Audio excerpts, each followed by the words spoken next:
गांव की चौपाल पर उस दिन अजीब सा सन्नाटा पसरा हुआ था, जैसे हवा भी अपनी चाल रोककर किसी अनहोनी का इंतजार कर रही हो। उसी सन्नाटे के बीच माधव खड़ा था। उसकी पकड़ में दिलावर की गर्दन थी। उंगलियां इतनी कस चुकी थीं जैसे बरसों का हिसाब उसी एक पल में चुकता करना हो। उसकी आंखों में सिर्फ गुस्सा नहीं था, बल्कि एक ऐसी जलती हुई चुप्पी थी जो किसी गहरे तूफान का इशारा दे रही थी। आज ही वह अपने जिगर के टुकड़े भाई को चिता पर सुलाकर आया था। उस चिता की आग अभी तक उसके सीने में दहक रही थी।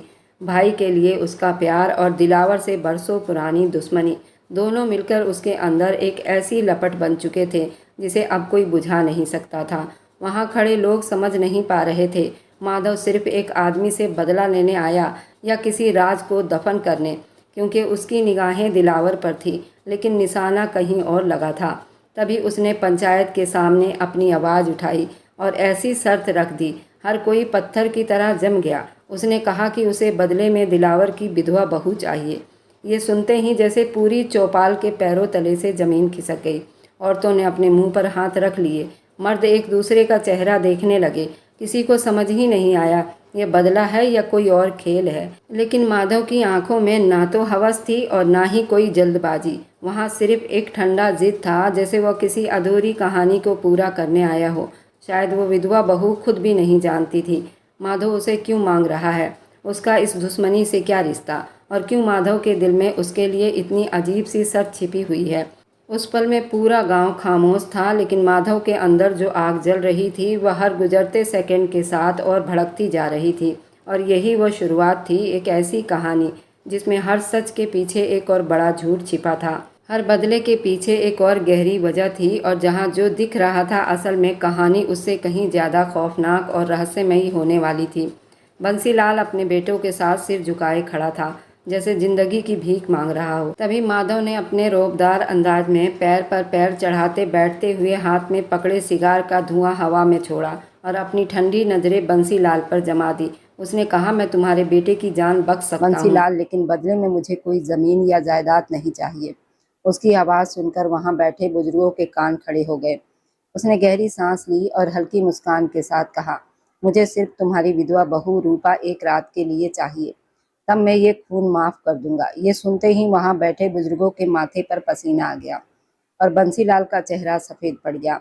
इस घर की परंपरा में विधवा की शादी केवल देवर के साथ हो सकती थी, लेकिन आज माधव ने उनकी इज्जत और परंपरा दोनों को ठुकरा दिया था।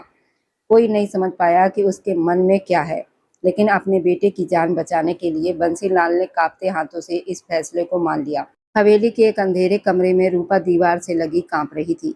तभी उसका देवर वेदांत गुस्से और मजबूरी के साथ कमरे में आया। उसके चेहरे पर दया नहीं थी, बल्कि अजीब सी कठोरता थी। उसने कहा, सुनो रूपा, पिताजी ने फैसला कर लिया है, भाई की जान बचाने के लिए हमें ये करना होगा। उसने पास आकर उसका हाथ पकड़ने की कोशिश की तो रूपा पीछे हट गई। वेदांत धीमी लेकिन कड़वी आवाज में कहा, सिर्फ एक रात की बात है, तुम्हें माधव के साथ जाना होगा। उसके बाद मैं तुमसे शादी कर लूंगा और तुम्हें सम्मान दे दूंगा। ये सुनते ही रूपा के पैरों तले से जमीन खिसक गई। उसकी आंखों से आंसू बहने लगे। वह सिर हिलाकर मना करती रही, लेकिन कोई उसकी सुनने वाला नहीं था। वह हाथ जोड़कर वेदांत और बंसीलाल से दया की भीख मांगती रही, लेकिन दोनों अपने डर में अंधे हो चुके थे। वेदांत ने उसका हाथ पकड़कर उसे घसीटते हुए बाहर खड़ी गाड़ी तक ले गया। उसके पैर जमीन पर घसीटते रहे, लेकिन वह कुछ न कर सकी। उसे गाड़ी में डाल दिया गया। गाड़ी दिल्ली की तरफ माधव के फ्लैट की ओर निकल गई। वहां पहुंचकर वेदांत उसे माधव के आदमियों के हवाले कर गया। माधव अपनी काली गाड़ी के पास खड़ा था। उसने ठंडी नजर से रूपा को देखा और गाड़ी में बैठने का इशारा किया। रूपा खुद को काली चादर में लपेटे हुए कांपते कदमों से गाड़ी में बैठ गई और कोने में सिमट गई। रास्ते भर उसकी सिसकियां गूंजती रही। माधव ने आईने में उसे देखा और सिर्फ एक शब्द कहा, खामोश। उसकी आवाज इतनी सख्त थी कि रूपा डर से चुप हो गई। जब वो फ्लैट पहुंचे तो रूपा को लगा जैसे वो मौत के दरवाजे पर पहुंच गई है, लेकिन अंदर का नजारा देखकर वह हैरान रह गई। कमरे में पंडित जी बैठे थे, उनके साथ दो गवाह और सामने शादी का रजिस्टर रखा था। माधव ने शांत आवाज में कहा, शुरू कीजिए पंडित जी, दुल्हन आ चुकी है। रूपा को विश्वास नहीं हुआ। उसे लगा ये कोई नया धोखा है, लेकिन माधव ने उसका हाथ पकड़कर उसे बैठा दिया। पंडित जी ने मंत्र पढ़ना शुरू किया। ओम मंगलम भगवान विष्णु मंगलायन ताने हरि। इसके बाद उन्होंने वर और वधू के साथ फेरे डलवाए, एक दूसरे के प्रति अधिकार की कस्में खिलाई। फिर माधव ने रूपा की मांग में सिंदूर भरा, उसके गले में मंगलसूत्र पहनाया। उसके बाद 7 फेरे शुरू हुए। पंडित जी मंत्र पढ़ते गए, ओम स्वाहा अग्नि साक्षी है, धर्म के लिए, अर्थ के लिए और जीवन के हर कर्तव्य के लिए तुम दोनों साथ रहोगे। 7 फेरे पूरे होते ही शादी संपन्न हो गई। रूपा रोती रही, लेकिन अब सब बदल चुका था। शादी के बाद जब पंडित जी और गवाह चले गए तो पूरे कमरे में सन्नाटा छा गया। रूपा सोफे पर बैठी कांप रही थी। माधव ने दरवाजा बंद किया और धीरे धीरे उसके पास आया। रूपा ने डर के मारे आंखें बंद कर ली और खुद को चादर में और कसकर लपेट लिया। माधव कुछ पल उसे देखता रहा, फिर उसने चादर पकड़कर एक झटके में हटा दी। रूपा कांप उठी, उसने अपने चेहरे को हाथों से ढक लिया। उसकी सिसकियां तेज हो गई। माधव उसके बहुत करीब था, उसकी सांसें उसकी गर्दन पर महसूस हो रही थी। तभी उसकी नजर रूपा के शरीर पर पड़े नीले निशानों पर गई। उसका चेहरा सख्त हो गया। उसने धीरे से उन घावों को छुआ। रूपा दर्द से तड़प उठी। उसने पूछा, ये किसने किया?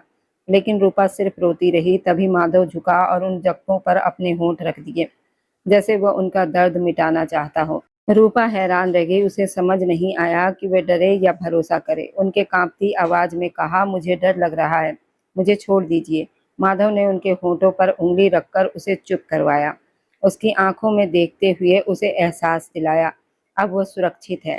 फिर उसने एक बार फिर उसके घावों को छुआ, जैसे वह उसे हर दर्द से बचाने का वादा कर रहा हो।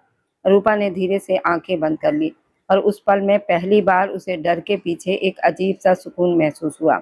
जबकि माधव की सांस रूपा के चेहरे के पास किसी जलती हुई आग की तरह महसूस हो रही थी।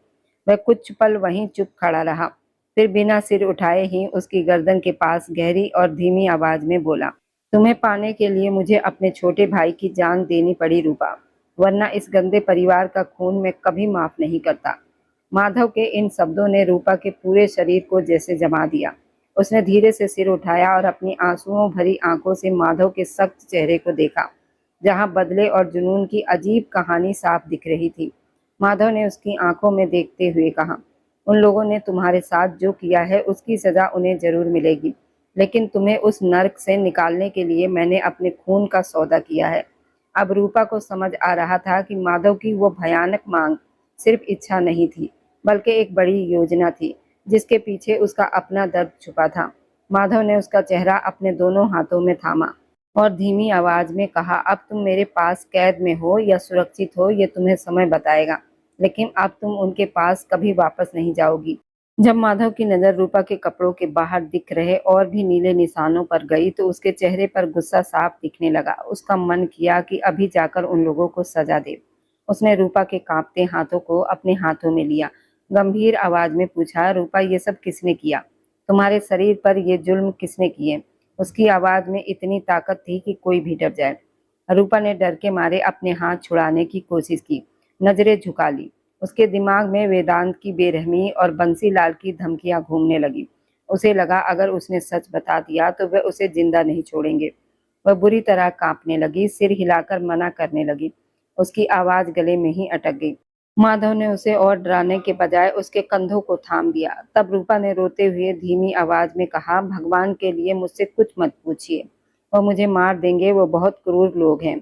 उसकी खामोशी, डर से भरी आंखें सब कुछ बता रही थी और माधव के जबड़े कस गए, क्योंकि अब उसे समझ आ गया था कि इस मासूम पर जुल्म करने वाले वही लोग हैं जिन्हें वह खत्म करने का मन बना चुका है। माधव के दिल में गुस्से का तूफान उठ रहा था, लेकिन रूपा की हालत देखकर उसने खुद को संभाला। वह चुपचाप उठा और दरवाजे से मरहम और रुई लेकर आया। रूपा अभी भी सोफे के कोने में सिमटी बैठी थी, खुद को अधूरा महसूस कर रही थी और उसके आंसू रुक नहीं रहे थे। माधव उसके सामने बैठा और बिना कुछ कहे उसके कंधे से कपड़ा थोड़ा हटाया। रूपा ने डरते हुए उसे रोकने की कोशिश की, लेकिन माधव की एक सख्त नजर ने उसे शांत कर दिया। उसने बहुत धीरे और सावधानी से मरहम लगाना शुरू किया। जैसे जैसे वो मरहम लगाता गया, रूपा के शरीर में एक अजीब सी राहत दौड़ने लगी। माधव का स्पर्श ठंडा था और मरहम से उसे आराम मिल रहा था। गर्दन के बाद उसने उसके सीने के ऊपर के हिस्से पर लगे चोट के निशानों पर ध्यान दिया, जो किसी कठोर चीज से लगे थे। जब माधव के हाथ उसके उन हिस्सों तक पहुंचे जो हमेशा ढके रहते थे, तो रूपा का चेहरा और गर्दन शर्म से लाल हो गए। उसकी नजरें झुक गई और सांसें तेज हो गई। उसे समझ नहीं आ रहा था कि वह इस नजदीकी से घबराए या इस सुकून को महसूस करे। माधव के चेहरे पर कोई गलत भाव नहीं थी। वह बहुत ध्यान से उसके घाव पर मरहम लगा रहा था, जैसे किसी कीमती चीज को ठीक कर रहा हो। जब उसकी उंगलियां एक गहरे जख्म तक पहुंची तो रूपा दर्द से सिसक उठी। अपने होंठ दबा लिए। उसका चेहरा और लाल हो गया। माधव एक पल के लिए रुका, फिर और नरमी से मरहम लगाकर उसका कपड़ा ठीक कर दिया। लेकिन रूपा के चेहरे की लाली उसके अंदर के भाव साफ दिखाई दे रही थी।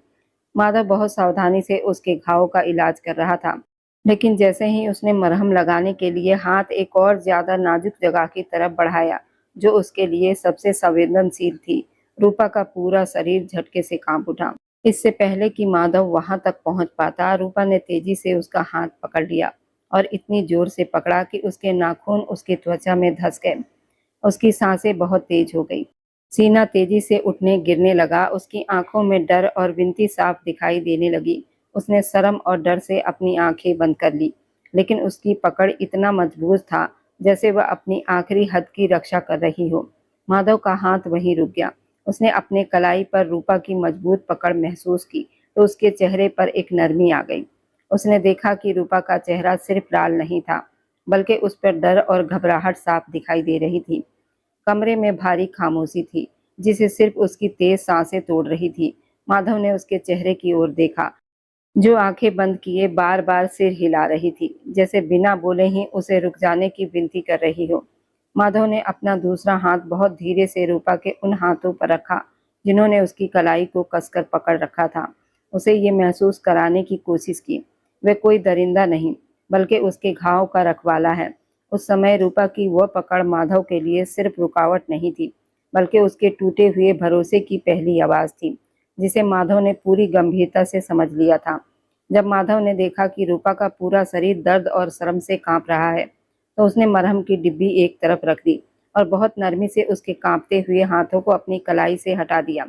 रूपा अभी कुछ समझ नहीं पाई थी कि माधव ने उसे बहुत सावधानी से अपनी मजबूत बाहों में उठा लिया और उसे सोफे से उठाकर अपने सीने से लगा लिया। उसने रूपा को इस तरह अपने पास सुलाया कि उसका सिर माधव के चौड़े सीने पर आ गया और वह पूरी तरह उसकी बाहों में आ गई। रूपा ने पहले तो घबराकर खुद को छुड़ाने की कोशिश की, लेकिन माधव के शरीर की गर्माहट और उसके दिल की धड़कनों की एक जैसी लय ने उसे धीरे धीरे शांत कर दिया। माधव ने अपना एक हाथ उसकी कमर पर रखा और बहुत धीरे धीरे उसकी पीठ सहलाने लगा।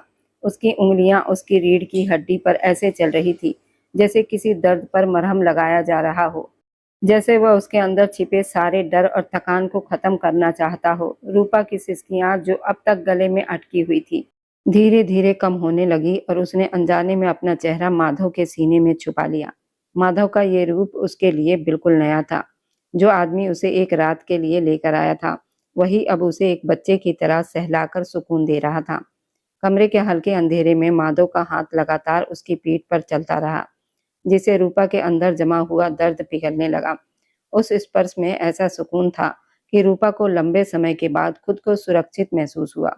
माधव ने उसके बालों में उंगलियां फेरी और उसके सिर पर अपने होंठ रख दिए, जबकि उसका दूसरा हाथ अब भी उसे सुकून देने के लिए उसकी पीठ पर सहला रहा था। धीरे धीरे रूपा की सांसें सामान्य होने लगी। वह उसी के सीने पर सो गई। माधव ने उसे खुद से अलग नहीं किया, बल्कि उसे अपनी बाहों में ले लिए। उस अन्याय के बारे में सोचने लगा जिसने इस फूल जैसी लड़की को तोड़ दिया था। अगली सुबह जब सूरज की पहली किरणें दिल्ली के उस शानदार फ्लैट के बड़े से हॉल में पड़ी, तो माहौल में एक अजीब सी गंभीरता थी। माधव के पिता बलराम, जो अपनी इज्जत और सिद्धांतों के लिए पूरे इलाके में जाने जाते थे, आंगन में टहल रहे थे। जैसे ही माधव सीढ़ियां उतरकर नीचे आया, बलराम ने भारी आवाज में उसे रोका और कहा, ये तुमने क्या किया माधव? पंचायत में इतना बड़ा फैसला, लोग कह रहे हैं कि तुमने पुरानी गलत परंपरा को फिर से जिंदा कर दिया है। उन्होंने दुख से सिर हिलाते हुए कहा, हम हमेशा इन बुरी रस्मों के खिलाफ रहे हैं। हमारे परिवार का इतिहास गवाह है कि हमने कभी किसी औरत को बदले का साधन नहीं बनाया।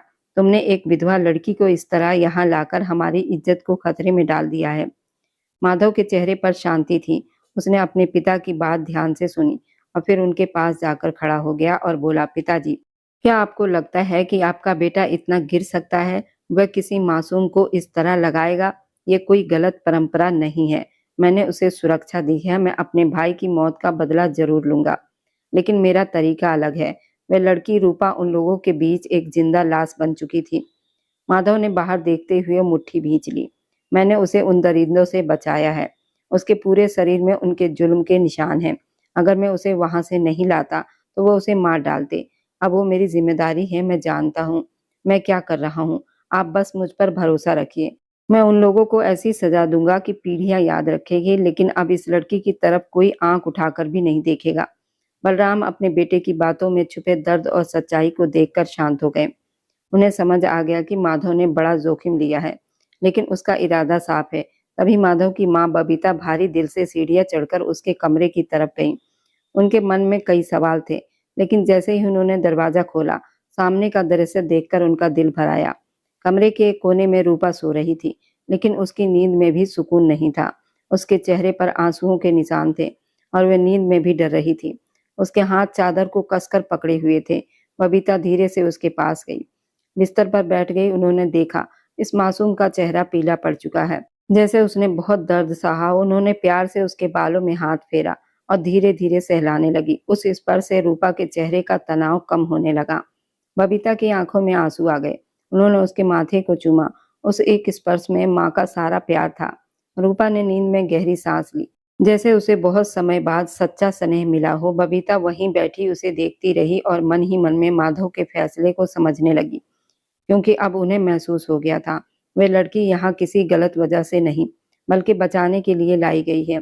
उनका दिल कह रहा था कि अब ये लड़की इस घर की बहू ही नहीं, बल्कि उनकी अपनी बेटी बनकर रहेगी। जब रूपा की आंखें खुली, उसने सामने एक अनजान लेकिन सम्मानित महिला को देखा, तो वह डर के मारे बिस्तर के कोने में सिमट गई। उसकी सांसें तेज हो गई और उसने चादर को अपने चारों ओर कसकर लपेट लिया। उसकी आंखों में डर साफ दिखाई दे रहा था, जैसे उसे फिर से किसी तकलीफ का डर हो। बबीता ने उसे इस तरह डरा हुआ देखा तो उनका दिल पिघल गया। उन्होंने प्यार से कहा, डरो मत बेटी, मैं तुम्हारी माँ जैसी हूँ। लेकिन रूपा का डर कम नहीं हुआ। उसे और परेशान न करते हुए बबीता धीरे से वहां से बाहर आ गई। बाहर गलियारे में माधव खड़ा था, जैसे अपनी माँ की जवाब का इंतजार कर रहा हो। बबीता ने उसके पास आकर उसके कंधे पर हाथ रखा। उनकी आंखों में नमी थी। उन्होंने कहा, माधव, वह लड़की नहीं है, वह एक घायल आत्मा है। उन्होंने भरी हुई आवाज में कहा, मैंने उनकी आंखों में वह डर देखा है जो इंसान को जीते जी खत्म कर देता है। वह उन दरिंदों से तो बाहर आ गई है, मगर उसका डर अभी भी उसके अंदर कैद है। उन्होंने माधव की आंखों में देखते हुए कहा, उसका बहुत ध्यान रखना है। अब उसे किसी सख्त व्यवहार की जरूरत नहीं है, उसे सिर्फ तुम्हारे अपनापन और देखभाल की जरूरत है। उसे भरोसा दिलाओ कि वो यहाँ सुरक्षित है, वरना ये डर उसे अंदर ही अंदर खत्म कर देगा। माधव ने अपनी माँ की बात सुनकर गहरी सांस ली और नजरें झुका ली। उसके चेहरे पर सख्ती भी थी, लेकिन उसकी खामोशी बता रही थी कि उसने हर बात दिल में उतार ली है। उसने बिना कुछ कहे सिर्फ सिर हिला दिया, लेकिन उसके मन में रूपा का वो डरा हुआ चेहरा घूम गया, जिसे अब उसे हर मुश्किल से बचाना था। माधव एक नौकर के पीछे कमरे में आया, जिसके हाथ में खाने की ट्रे थी। रूपा अभी भी सोफे के कोने में सिर झुकाए बैठी थी, जैसे उसकी मौजूदगी से उसे फिर अपनी कमजोरी याद आ गई हो।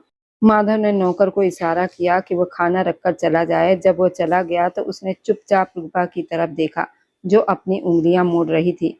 उसने कहा, खाना खा लो, तुमने कल से कुछ नहीं खाया। उसकी आवाज सीधी लेकिन साफ थी। रूपा ने कोई जवाब न दिया, उसका सिर और झुक गया। माधव समझ रहा था कि वह किस हालत से गुजर रही है। वह वहां से हटकर अपने फोन से अपनी भाभी को संदेश भेजता, जो इस घर में उनके सबसे करीबी थी। थोड़ी देर के बाद उसकी भाभी कुछ सुंदर और साफ कपड़े लेकर कमरे के बाहर आई। माधव ने दरवाजा खोलकर कपड़े लिए और रूपा के सामने रख दिए। ये कपड़े हैं, मेरी भाभी ने तुम्हारे लिए भेजे हैं। अपने पुराने कपड़े बदल लो और आराम से खाना खाओ। उसने उन कपड़ों की तरफ इशारा किया, जिन पर अभी भी उन लोगों के छूने के निशान जैसे महसूस हो रहे थे। रूपा ने जब नए कपड़ों को देखा तो उसे पहली बार इस मुश्किल समय में किसी के ख्याल और सम्मान का एहसास हुआ। माधव उसे और परेशान न करने के लिए कमरे से बाहर चला गया, लेकिन जाते हुए एक पल के लिए उसकी नज़र रूपा के चेहरे पर ठहर गई, जहां अब डर के साथ हल्की सी हैरानी भी थी। कमरे में थोड़ी शांति हुई थी कि अचानक नीचे आंगन से तेज आवाजें आने लगी। वेदांत अपने कुछ हथियार बंद लोगों के साथ गेट पर खड़ा चिल्ला रहा था, माधव बाहर निकल आओ, तुमने उस लड़की को एक रात के लिए लिया था। तुमने शादी करके धोखा दिया है। बाहर आओ, आज मैं तुम्हें जान से मार दूंगा। उसकी आवाज में वही क्रूरता थी जिसने रूपा को अंदर तक डरा दिया था। वेदांत की आवाज सुनते ही रूपा के मन में पुराने डर वापस आ गए। वह तुरंत उठी और भागकर माधव के पास पहुंच गई। उसने बिना सोचे समझे खुद को उसके सीने से लगा लिया और उसकी कमीज को कसकर पकड़ लिया, जैसे कोई टूटता हुआ सहारा पकड़ता है। भगवान के लिए माधव, मुझे इनके पास मत भेजना, वो मुझे मार डालेंगे। वह रोते हुए कह रही थी और बार बार सिर हिला रही थी। मैं वहां नहीं जाऊंगी, मैं मर जाऊंगी लेकिन वापस नहीं जाऊंगी। रूपा की कांपती हालत माधव महसूस कर सकता था। उसकी आंखों में गुस्सा भर गया। उसने एक हाथ रूपा के सर पर रखा और उसे अपने पास रखते हुए बाहर देखा, जहां वेदांत खड़ा था। माधव ने धीमी लेकिन सख्त आवाज में कहा, चुप रहो रूपा, अब तुम्हें कोई छू भी नहीं सकता, ये मेरा वादा है। उसने उसे धीरे से अलग किया, उसके कंधों को पकड़कर उसकी आंखों में देखा जिनमें सिर्फ डर था। उसने कहा, तुम यहीं रहो, और कमरे से बाहर चला गया। उसके कदमों की आवाज से ही लग रहा था कि अब कुछ बड़ा होने वाला है। जैसे ही माधव आंगन में पहुंचा, सामने वेदांत को देखकर उसका गुस्सा बढ़ गया। वेदांत अब भी चिल्ला रहा था, लेकिन जैसे ही माधव सामने आया, उसके साथियों के हाथ अपने हथियारों पर चले गए। माधव ने सीढ़ियों पर खड़े होकर वेदांत की तरफ देखा और सख्त आवाज में कहा, यहाँ से चले जाओ, इससे पहले कि मैं सब कुछ भूल जाऊं और तुम्हें तुम्हारी औकात याद दिला दूं। उसकी आवाज में इतना गुस्सा था कि पूरे आंगन में सन्नाटा छा गया। वेदांत ने आगे बढ़कर कुछ कहने की कोशिश की, लेकिन माधव ने एकदम आगे बढ़ते हुए कहा, अब रूपा का तुमसे या तुम्हारे उस गंदे परिवार से कोई रिश्ता नहीं है। अब वो मेरी पत्नी है, इस घर की इज्जत है। अगर तुमने उसका नाम भी लिया तो मैं तुम्हें नहीं छोड़ूंगा। वेदांत गुस्से में आगे बढ़ा, लेकिन माधव की आंखों में जलता गुस्सा देखकर रुक गया। माधव ने पिस्तौल निकालकर सामने तान दी और कहा, तुमने एक रात का सौदा किया था, मैंने उसे जिंदगी दी है। अब अगर तुमने इस घर की तरफ देखा भी तो तुम्हारी लाश यहीं से उठेगी। अब यहाँ से चले जाओ, वरना मैं खुद तुम्हें खत्म कर दूंगा। माधव का गुस्सा देखकर वेदांत उसके लोग पीछे हट गए। ऊपर कमरे की खिड़की से रूपा ये सब देख रही थी। उसके कांपते हाथों में अब माधव की वही एकमात्र सुरक्षा था। जब माधव वापस कमरे में आया तो रूपा अब भी डरी हुई थी, लेकिन अब उसकी नजरों में उसके लिए सिर्फ डर नहीं, बल्कि भरोसे की हल्की सी झलक भी थी। दरअसल रूपा कोई अजनबी नहीं थी, वह माधव की माँ की सहेली की बेटी थी। सालों पहले माधव की माँ की शादी उसी क्रूर परिवार में हुई, जहाँ रूपा की माँ पर बहुत अत्याचार किए गए। और जब रूपा पैदा हुई तो उसकी माँ दुनिया छोड़कर चली गई। माधव के परिवार ने बहुत कोशिश की वह रूपा को अपने पास ले आए, लेकिन उन लोगों ने उसे अपने पास ही रखा और कभी मिलने नहीं दिया। माधव ने उसे पहली बार तब देखा जब वो बड़ी हो रही थी। वह दूर से उसे देखता, उसकी मासूमियत उसे छू जाती थी। उसे उससे प्यार हो गया था, लेकिन वह कुछ नहीं कर सका, क्योंकि रूपा की शादी उसके अंकल के बेटे से कर दी गई थी। उसने अपने दिल को समझा लिया, लेकिन किस्मत ने फिर खेल खेला और रूपा का पति एक हादसे में मर गया और वह कम उम्र में विधवा हो गई। उसके बाद उस पर जुल्म शुरू हो गए। उसका देवर वेदांत और बाकी लोग उसे ताने देते और उसे सताते। माधव ये सब देखता रहता और उसका खून खौलता रहा। जब उसने उसके शरीर पर चोट के निशान देखे तो उसने फैसला कर लिया कि अब उसे वहां से निकाल कर ही रहेगा। जब उसके भाई की हत्या हुई तो पंचायत में उसने वह कठोर मांग इसलिए रखी ताकि वह रूपा को कानूनी रूप से वहां से निकाल सके, क्योंकि वह जानता था कि वे लोग उसे कभी इज्जत से नहीं देंगे। अब जब वह उसके सामने खड़ा था तो उसके मन में अपनी आंटी की याद और रूपा का दर्द दोनों घूम रहे थे। उसने धीरे से कहा, तुम्हें लगता है कि मैं तुम्हें सिर्फ एक रात के लिए लाया हूँ? रूपा, तुम मेरे दिल के बहुत करीब हो। तुम मेरी आंटी की आखिरी निशानी हो, जिन्हें उन लोगों ने खत्म कर दिया। मैं तुम्हें सालों से उस नर्क में तड़पते देख रहा था। मैं तुम्हें उनके भरोसे कैसे छोड़ सकता था? तुम्हारी शादी हुई, तुम विधवा हुई, तुम पर बहुत अत्याचार हुए। माधव की नज़र तुम्हारे हर आंसू पर थी। अब तुम इस घर में किसी सौदे की तरह नहीं, बल्कि इस घर की असली हकदार और मेरी मोहब्बत बनकर आई हो। रूपा ने हैरानी से अपनी बड़ी बड़ी आंखें उठाकर उसे देखा। उसे यकीन नहीं हो रहा था कि जिस इंसान को वह अपनी बर्बादी की वजह समझ रही थी, वह तो बरसों से उसकी पनाह बनने का सपना देख रहा था। उसकी माँ की सहेली का ये सच उसके लिए किसी चमत्कार से कम नहीं था, मगर उसके दिल में अभी भी एक सवाल था, क्या वह सच में इतनी मोहब्बत और इज्जत की हकदार है? शादी के उस तूफानी मोड़ के बाद 2-3 दिन ऐसे ही गुजर गए। रूपा को पूरे घर में माधव कहीं नजर नहीं आया। उसे बताया गया कि वह किसी जरूरी काम से शहर बाहर गया है, मगर रूपा के मन में माधव की वह आखिरी बात थी, तुम मेरी आंटी की आखिरी निशानी हो, किसी गहरे एहसास की तरफ बैठ गई थी। इन 3 दिनों में हवेली का माहौल बदल गया था। जो घर उसे पहले दुश्मनों का लगता था, अब उसे माँ जैसा स्नेह देने लगा था। माधव के पिता बलराम, जो अपने सिद्धांतों और इज्जत के लिए पूरे इलाके में जाने जाते थे, अब घंटों रूपा के पास बैठते। जब भी वो कमरे में आते, उनकी आंखें अपनी पुराने दोस्त की बेटी को देखकर भर जाती। और रूपा के सिर पर हाथ रखते तो उसे लगता जैसे बरसों के अकेलापन खत्म हो गया हो। तुम्हारी आंखें बिल्कुल तुम्हारी माँ जैसी हैं, बलराम अंकल ने उसके पास बैठते हुए प्यार से कहा। हमने तुम्हें उन लोगों से छुड़ाने की बहुत कोशिश की, मगर वे लोग नफरत में इतने अंधे थे कि उन्होंने हमें तुम्हारे पास आने नहीं दिया। माधव ने जो रास्ता चुना वह कठिन जरूर था, लेकिन उसके अलावा कोई और तरीका नहीं था। वह उसे उसकी माँ के बचपन की बातें बताते, उसकी हंसी, उसकी आदतें। रूपा, जो अब तक सिर्फ ताने और दर्द सुनती आई थी, उन मीठी बातों से धीरे धीरे ठीक होने लगी। उसे ये देखकर हैरानी होती कि इस घर का हर व्यक्ति, बबीता आंटी जी, बलराम अंकल और यहाँ तक कि नौकर भी उसे किसी राजकुमारी की तरह रखते थे। लेकिन फिर भी उसकी नज़र बार बार दरवाजे की तरफ चली जाती। वह सोचती, माधव कहाँ है? वह इंसान जिसने उसे इस अंधेरे से निकाला, जिसने उसे अपना नाम दिया, जिसने उसके घाव पर मरहम लगाया, वह अचानक उसे यूं अकेला छोड़कर क्यों चला गया?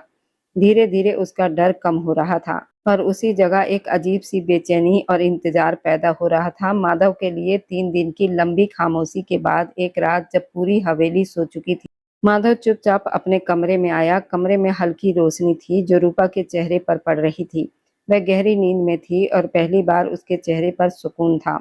माधव कुछ पल उसे देखता रहा, फिर धीरे से उसके पास आया और उसे अपने पास खींच लिया। रूपा की नींद खुल गई, वह घबरा गई, लेकिन जैसे ही उसने माधव के सीने की पहचान और उसकी गर्माहट महसूस की, उसकी सारी घबराहट खत्म हो गई। माधव ने उसे अपने सीने से लगाकर उसके गाल पर प्यार से चूमा और धीरे से कहा, बहुत याद किया तुम्हें इन 3 दिनों में। उसकी आवाज में सच्चाई थी, थकान थी, मोहब्बत भी थी। रूपा ने आंखें बंद कर ली और खुद को उसके करीब कर लिया। उसने धीरे से कहा, मुझे भी आपकी बहुत याद आ रही थी। ये सुनकर माधव ने उसे और कसकर अपने सीने के पास कर लिया। अब रूपा की आंखों में डर नहीं था, बल्कि एक भरोसा था, एक अपनापन था। उसने मासूमियत से कहा, मुझे आपका प्यार चाहिए, मुझे कभी अकेला मत छोड़िए, मुझे अब आप पर ही भरोसा है। माधव ने उसके माथे को चूमा और मुस्कुराते हुए कहा, तुम्हें छोड़ना मतलब खुद को खो देना, और मैं अब तुम्हारे साथ जीना चाहता हूँ। फिर हल्के अंदाज में बोला, मैं अभी नहाकर आता हूँ, फिर हम ढेर सारी बातें करेंगे। जब वो वापस आया, रूपा उसे देखती रही। वह उसके पास बैठा तो रूपा ने शर्माते हुए अपना सिर उसके कंधे पर रख दिया और धीरे से बोली, मैं चाहती हूँ इस घर में बच्चों की हंसी गूंजे, हमारा अपना एक छोटा सा संसार हो।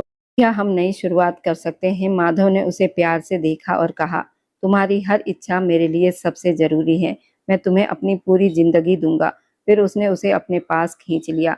उस रात उनके बीच जो हुआ वह सिर्फ एक रिश्ता नहीं था, बल्कि दो टूटे हुए दिलों का मिलन था, जहां डर खत्म हुआ और भरोसा शुरू हुआ।